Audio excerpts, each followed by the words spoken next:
ان cases کے حوالے سے کام کر رہے ہیں، تو ابھی کراچی کی عدالت جو ہے اس نے کچھ مجرموں کو جو ہے وہ بیل دے دی ہے، اور ہماری معلومات کے مطابق یہ ہے کہ اور لوگوں کو بھی بیل دی جا رہی ہے. تو اس کے پیچھے کیا وجہ ہے؟ کیا عدالت ان فیصلوں کو سمجھ نہیں پا رہی، یا کچھ اور اس کے پیچھے بات ہو سکتی ہے؟ دیکھیں، ہم نے یہ راستہ جو ہے نا قانون پر عملداری کے لیے شروع کروایا ہے، اس کی اویئرنیس، اس کا سارا کچھ. اور میرے لیے وہ مدعی حضرات بہت محترم ہیں جنہوں نے قانون کا راستہ چوز کیا. لیکن بدقسمتی سے کراچی کے اندر سندھ ہائی کورٹ کے ایک جسٹس صاحب ہیں، جسٹس اقبال کلہوڑو صاحب، انہوں نے 2 دفعہ ضمانتیں دیں.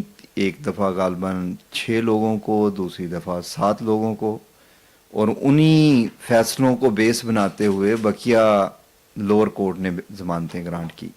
اور اب تک وہاں پر جو ہماری اطلاعات ہیں کوئی 56 کے قریب لوگ پکڑے ہوئے تھے، ان میں سے 25 کے قریب لوگوں کو ضمانت دے دی گئی.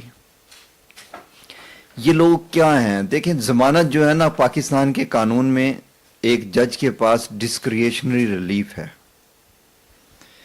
یہ قانون کے مطابق وہ کسی کو بھی یہ ریلیف دے سکتے ہیں، لیکن یہ ان اٹینڈڈ نہیں ہے. یہ ڈسکریشن جو ہے یہ ان اٹینڈڈ نہیں ہے کہ جج کا دل کر رہا ہے کہ میں نے ضمانت دینی ہے تو وہ جج ضمانت دے دے گا، وہ سپریم کورٹ ہو، ہائی کورٹ ہو، ڈسٹرکٹ کورٹ ہو. اس کے لیے رولز، ریگولیشنز، کنڈیشنز وہ مختلف ججمنٹس میں لارجرز بینچ نے وہ ایکسپلین کر دی ہیں. ان ایکسپلینیشن کو سامنے رکھتے ہوئے کسی بھی ایلیگیشن جو بیسڈ کرتا ہوگا انویسٹیگیشن، جس کے میں ایویڈنس رکھتی ہوگی، اس ایلیگیشن میں ضمانت نہیں دی جائے گی اگر وہ نان بیلیبل اوفینس ہے. لیکن جو اوفینسز جن میں ایویڈنس نہیں ہوگی ان میں بیل گرانٹ کر دی جائے گی. یہ پرنسپلز ہیں.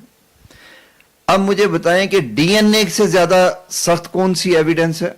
ڈی این اے کو کیسے ٹیمپرڈ کیا جا سکتا ہے؟ ڈی این اے کیسے فیک فیبریکیٹڈ بن سکتا ہے؟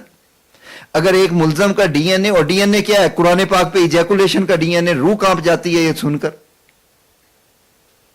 وہ ڈی این اے پازیٹیو ہے اور اس ملزم کی ضمانت ہوئی ہے، اور اس ججمنٹ کے اندر کہیں یہ نہیں لکھا جا رہا کہ اس کا ڈی این اے کو آپ کیسے ایکسپلین کر رہے ہیں. انہوں نے کہا لیبارٹری ایف آئی اے کی نہیں ہونی چاہیے. ڈی این اے کی لیبارٹری تو ایف آئی اے کی نہیں ہے، وہ تو سندھ فرانسک لیب ہے. اس رپورٹ کو بھی آپ نہیں مان رہے. جتنے ملزم گئے ہیں، ضمانت ہوئی ہے، ان کی فرانسک رپورٹ ہے.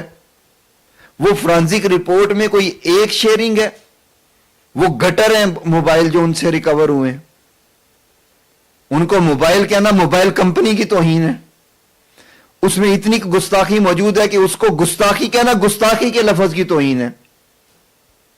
ان ملزموں کو سندھ ہائی کورٹ کے ایک جسٹس صاحب ضمانت دے رہے ہیں، تو پھر ضمانت کس چیز کی نہیں ہونی چاہیے؟ کہ لڑکی کوئی ہراسمنٹ کے کیس میں آپ ضمانت نہیں دیتے، چائلڈ پورنوگرافی میں ضمانت نہیں دیتے، بلاسفیمی میں ضمانت دے دیتے ہیں. کیونکہ چائلڈ پورنوگرافی باہر کے لوگ کہہ رہے ہیں کہ یہ جرم ہونا چاہیے، نہیں ہونا چاہیے جرم، وہ نہیں دینی چاہیے اس میں بھی ضمانت. لیکن بلاسفیمی میں ضمانت کیوں دے رہے ہیں آپ؟